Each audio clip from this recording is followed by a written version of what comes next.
حميم تنزيل الكتاب من الله العزيز الحكيم. ما خلقنا السماوات والأرض وما بينهما إلا بالحق وأجل مسمى والذين كفروا عما أنذروا معرضون. قل أرأيتم ما تدعون من دون الله أروني ماذا خلقوا من الأرض أم لهم شرك في السماوات ائتوني بكتاب من قبل هذا أو أثارة من علم إن كنتم صادقين. ومن أضل ممن يدعو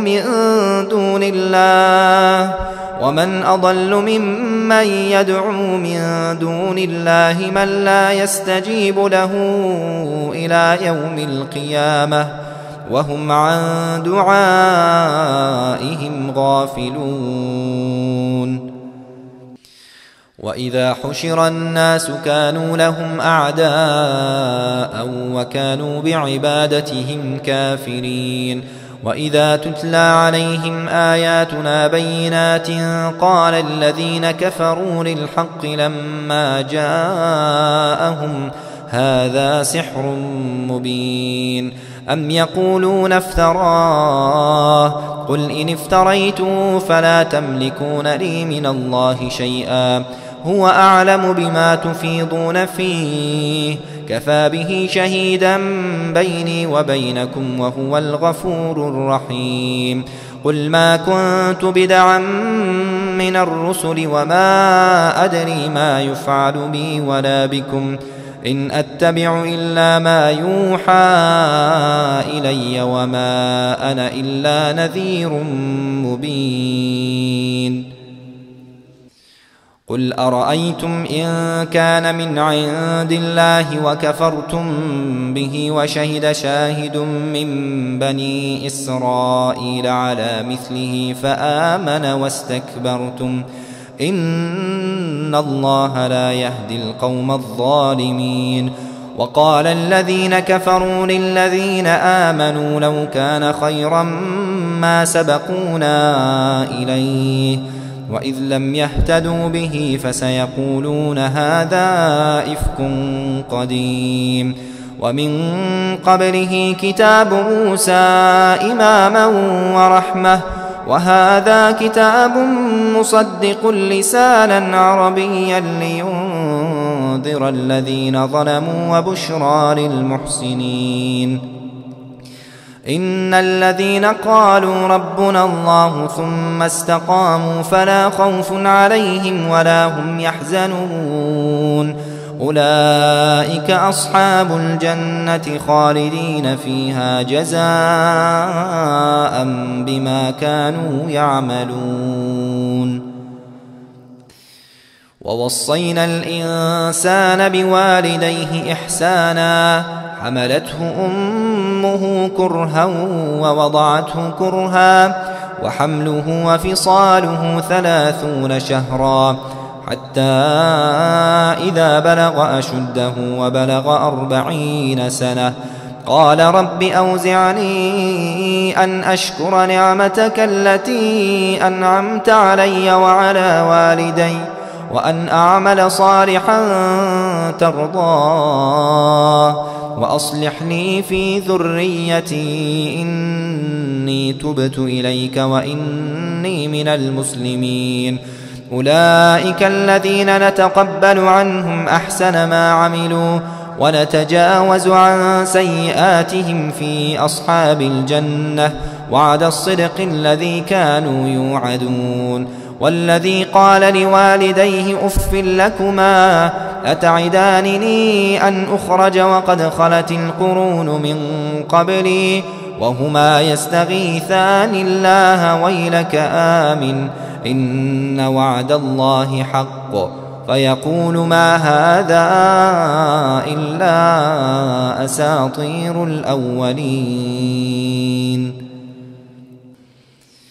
أولئك الذين حق عليهم القول في قد خلت من قبلهم من الجن والإنس إنهم كانوا خاسرين ولكل درجات مما عملوا وليوفيهم أعمالهم وهم لا يظلمون ويوم يعرض الذين كفروا على النار أذهبتم طيباتكم في حياتكم الدنيا واستمتعتم بها فاليوم تجزون عذاب الهون بما كنتم تستكبرون في الأرض بغير الحق وبما كنتم تفسقون واذكر أخا عاد إذ أنذر قومه بالأحقاف وقد خلت النذر من بين يديه ومن خلفه ألا تعبدوا إلا الله إني أخاف عليكم عذاب يوم عظيم قالوا أجئتنا لتأفكنا عن آلهتنا فأتنا بما تعدنا إن كنت من الصادقين قال إنما العلم عند الله وأبلغكم ما أرسلت به ولكني أراكم قوما تجهلون فلما رأوه عارضا مستقبل أوديتهم قالوا هذا عارض ممطرنا بل هو ما استعجلتم به ريح فيها عذاب أليم تدمر كل شيء بأمر ربها فأصبحوا لا يرى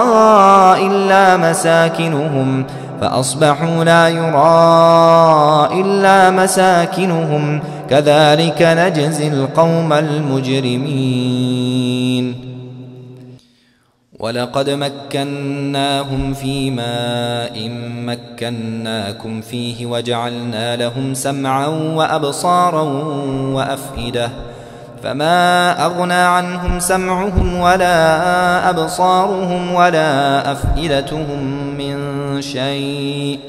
إذ كانوا يجحدون بآيات الله وحاق بهم ما كانوا به يستهزئون ولقد أهلكنا ما حولكم من القرى وصرفنا الآيات لعلهم يرجعون فلولا نصرهم الذين اتخذوا من دون الله قربانا آلهة بل ضلوا عنهم وذلك إفكهم وما كانوا يفترون وإذ صرفنا إليك نفرا من الجن يستمعون القرآن فلما حضروه قالوا أنصتوا فلما قضي ولوا إلى قومهم منذرين قالوا يا قومنا إنا سمعنا كتابا أنزل من بعد موسى مصدقا لما بين يديه يهدي إلى الحق وإلى طريق مستقيم يا قومنا أجيبوا داعي الله وآمنوا به يغفر لكم من ذنوبكم ويجركم من عذاب أليم ومن لا يجب داعي الله فليس بمعجز في الأرض وليس له من دونه أولياء أولئك في ضلال مبين أولم يروا أن الله الذي خلق السماوات والأرض ولم يعي بخلقهن بقادر على أن يحيي الموتى بلى إنه على كل شيء قدير ويوم يعرض الذين كفروا على النار أليس هذا بالحق قالوا بلى وربنا قال فذوقوا العذاب بما كنتم تكفرون فاصبر كما صبر أولو العزم من الرسل ولا تستعجل لهم كأنهم يوم يرون ما يوعدون لم يلبثوا إلا ساعة من نهار بلاغ فهل يهلك إلا القوم الفاسقون.